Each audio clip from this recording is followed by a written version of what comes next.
Andrew, you are a bit of a godless libertarian, if I might say so myself, and we're going to be talking about religion today and its decline Sure. in the United States. So I guess my question, just to start things off, is are you glad that religion is on the decline and losing its luster throughout our society? Because I've been to a libertarian conference or two, and that sort of agnostic atheist streak runs pretty strong. So I want to issue with the question you posed of am I glad that the country's becoming less religious? I don't think that it's becoming less religious. I think I'm going to define religion as a system which brings order to the chaos in life and has important stories that give you meaning, right? That is, I think, a broad anthropological definition of religion. And in that capacity, I don't think America's really become any less religious. What I think's happened is that the impetus of those religious impulses has shifted from traditional religion, like you were talking about earlier, of church and mosque and that kind of thing, to now more secular things like political activism and politics as a whole. So I don't think that religion itself is declining. But if we want to say like traditional religion, I actually think it's a bad thing, and I say that as you point out, as a godless heathen. I'm in the I think the lights turn off when I die camp, and but all the same though, I think that impulse is so hardwired into us to find meaning, to find order, to find a community that we look for it elsewhere. And increasingly, as that church attendance has declined, rather than people doing what I think would have been a smart move, which is joining Rotary clubs and Elks Lodges and going to Star Trek conventions, things that could provide you mythologies or community, people have become more and more invested in politics. And the problem that I have with that is that you can join the Rotary Foundation and not hate the Elks Lodge.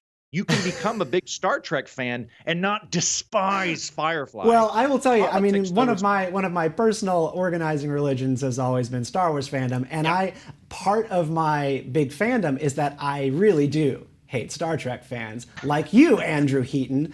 I mean, this is just like the oppositional nature of what those sorts of ideologies require us to do.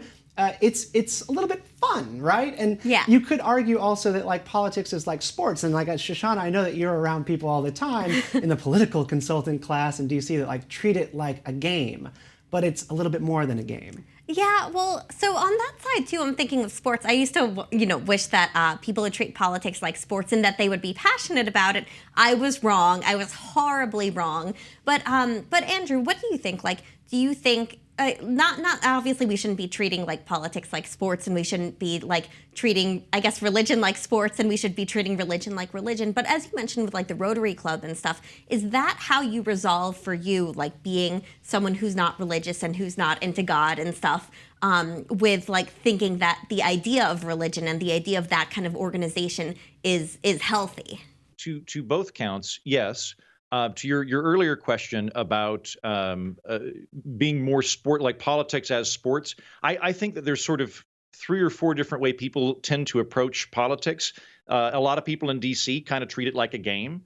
When I worked on the Hill, like it was pleasant, to be honest with you, because when I worked on the Hill, I was a Democrat at the time, but I could go drink and make out with Republicans, and we were on the same softball team, and it was fine because we all kind of agreed that it was a job, and when we were through, we would go home, and we cared about it, but we understood that you were on another team, it was fine, right? I think you need some of that. I think that that's actually a little bit more decried than it should be.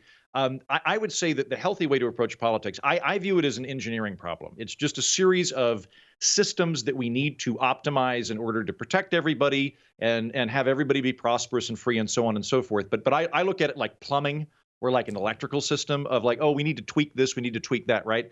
The other way of looking at it is this is a religion and you are in an enemy faith and I must destroy you because everything you think is an affront to the universe. I can't compromise with somebody in that camp. I can compromise with somebody that's on another sports team.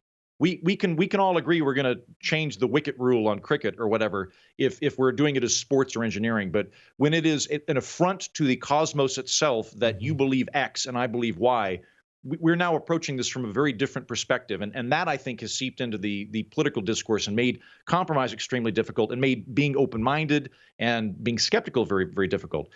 In answer to your next question of just what have I done for myself in terms of my own atrophied religious view. I'm still working on that. Like I quite like Buddhism. I don't believe the stuff about reincarnation, but I like the ethos of everything's changing, everything's in a constant state of flux. Don't get attached to things. Be nice to people. Like I can be a secular Buddhist, and that works okay. I think that it would do me quite well once we've had a complete thaw from COVID to plug myself into civil society. I think everybody wants to have community. And I like when Well, I was Andrew, last I in want DC. to ask you about like the differences between different religions, because I guess what I don't understand is why is there a need for people to move away from religion, like, right? Like they don't sort of believe in like following rules, right? Like they don't want to live by the doctrine of a church and they think that that's dogma. But then they just sort of naturally start putting that into other aspects of their life. That seems like so counterintuitive to me that people would be unaware of the way in which they are deceiving themselves about their disdain for religion and rules and order and simply off-putting it onto other things. Do you think that it is completely natural and not confusing that they actually do that? Yes, there seems to be I think you could kind of make a couple of different spectrums that we're looking at, right? There could be sort of rule-based thinking or systemic thinking, which you do see a lot of in religion.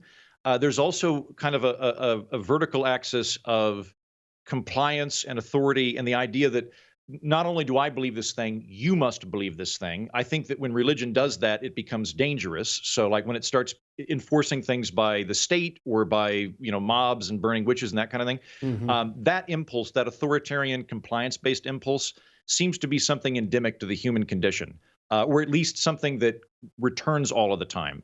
And yeah, the contradiction you bring up is very well put. I mean, I look at, say, you look at like the 90s, the real big social push towards restrictions and compliance was coming from the right. It was coming from people like conservative Baptists that were angry at The Simpsons for saying the word but, or Murphy Brown having an out-of-wedlock child. Whereas now that pendulum's kind of swung around where, I mean, I look at my woke friends and I want to have a sit down talk and be like, hi, when I'm hanging out with church people, I will endeavor to not offend you and I'll try not to say the Lord's name in vain, but I don't believe in any of that. So just so you know, it's not my thing and I don't care, but I'm going to try. And same with the woke people. I'm like, you clearly have your own blasphemy laws. You clearly believe in the concept of heresy. I don't. I don't believe in magic words. I don't believe there are words and phrases that are an affront to the universe itself. I'll try to accommodate you as best I can, but know that I am not a part of that system. I'm an atheist unto you.